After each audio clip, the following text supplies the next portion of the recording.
couple concepts I want to talk about with playing in odd times. If you're not familiar with the term odd times, basically what it means is you're playing in something other than common meter. Now, most American music is played in 4, which sounds like this.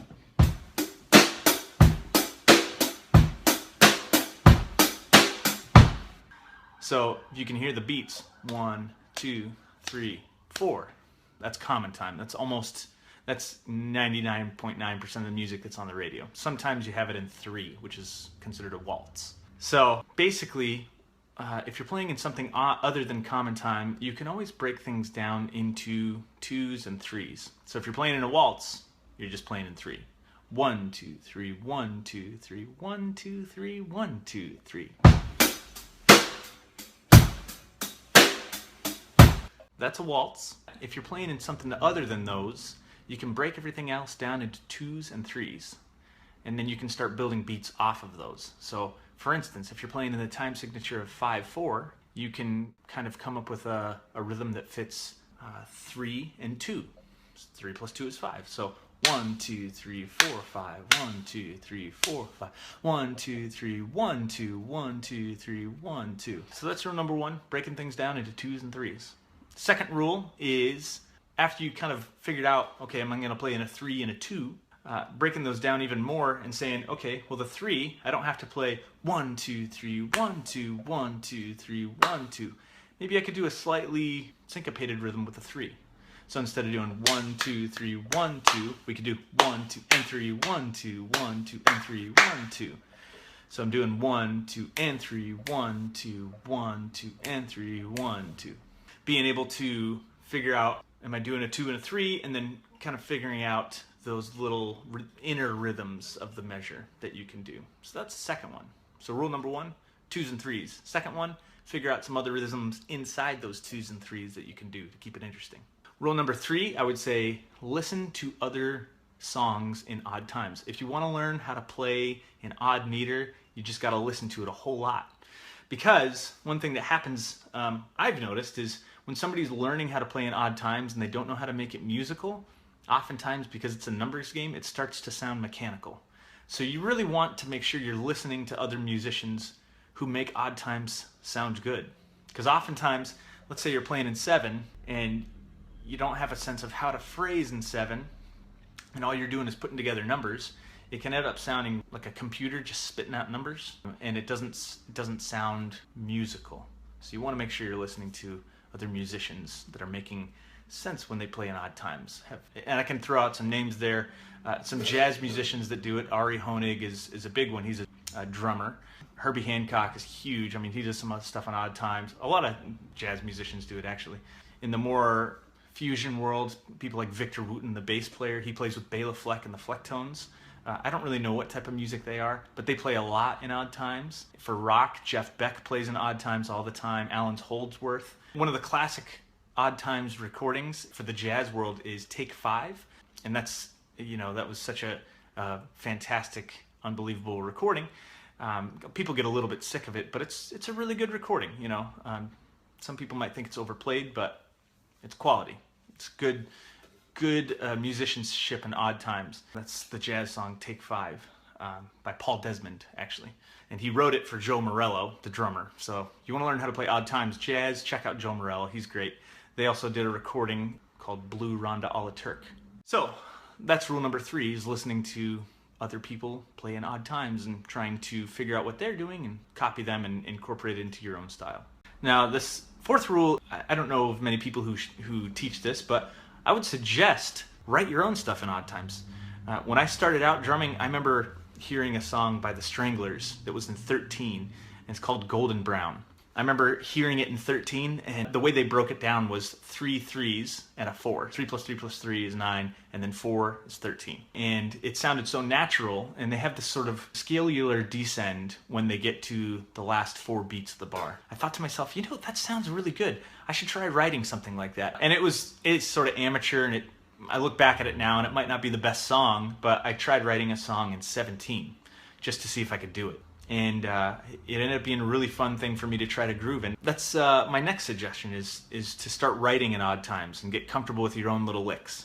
And then the last one I wanted to talk about is being more comfortable when you get all these things together and you're able to play a song in 5 or 7, getting really comfortable with making your phrases float over the bar lines.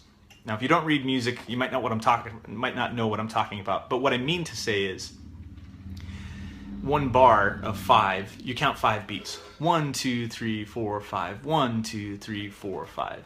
Whenever you say 1, that new 1, it's the beginning of a new bar. So, one of the things that I really appreciate with musicians is people who can play in something like 5 or 7 and not have to make it feel like you're pounding on the downbeat every time, as if you're trying to really hard to keep track of the beats. People who can play comfortably in odd times can phrase, and they don't have to necessarily hit the downbeat, but they're aware of where the downbeat is. So this takes a little bit of coordination. So for drummers, if drummers don't have to worry about as much scalar work, but the rhythms they're doing with their hands, maybe they, for drummers out there, you want to try, let's say you have a rudiment like a paradiddle, which is a 4-beat rudiment, right?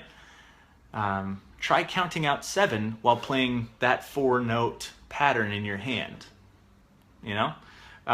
So when you do that, when you come back around to the downbeat with your hands after that 4-note pattern, it's not going to line up with the 1 and the bar of 7 that you're counting.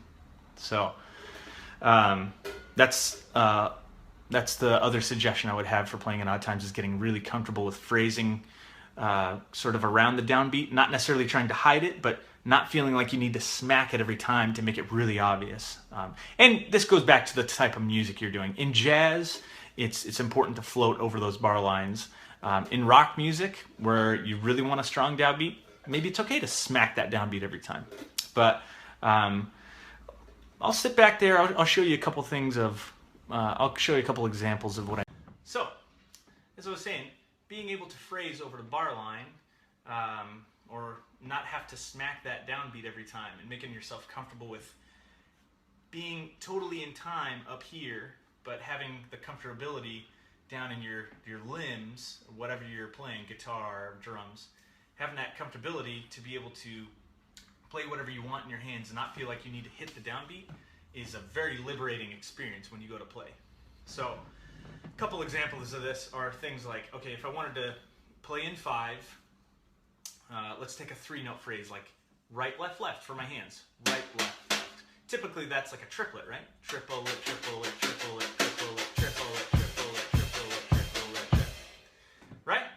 But let's say I want to make that into 8th notes and play it over 5/4, right?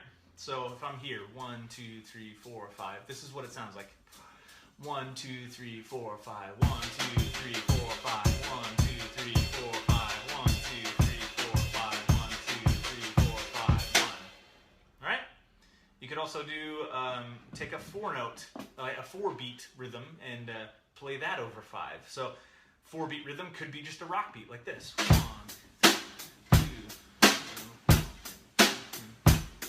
So 1, 2, 3, 4. 1, 2, 3, 4. 1. So we can take that, and if I'm thinking in the time signature of 5, I can play that in my hands, and if I'm comfortable, I won't get tripped up. So that sounds like this. 1, 2, 3, 4, 5. 1, 2, 3, 4, 5. 1, 2, 3, 4, 5. 1, 2, 3, 4, 5. 1, 2, 3, 4, 5. 1, 2, 3, 4, 5. 1, 2, 3, 4, 5. 1, 2, 3, 4, 5. 1. So, being able to do that is really important. So maybe you could figure out a 6-note pattern or a 7-note pattern and play it in 5, or a 3-note pattern and play it in 4. Whatever the case, getting comfortable with playing over the bar line and phrasing in ways that can sort of ebb and flow without having to smack that downbeat is such a great, and like I said, even liberating experience when you kind of figure out how to do that. Because then you're not locked into 1, 2, 1, 2, 1, 2, 3, 1, 2, 1, and having all your beats have to fit exactly where these little 1, 2s and 1, 2, 3s that you made up. So yeah, here's an example of me just playing some things that go over the bar line in a time signature of 5.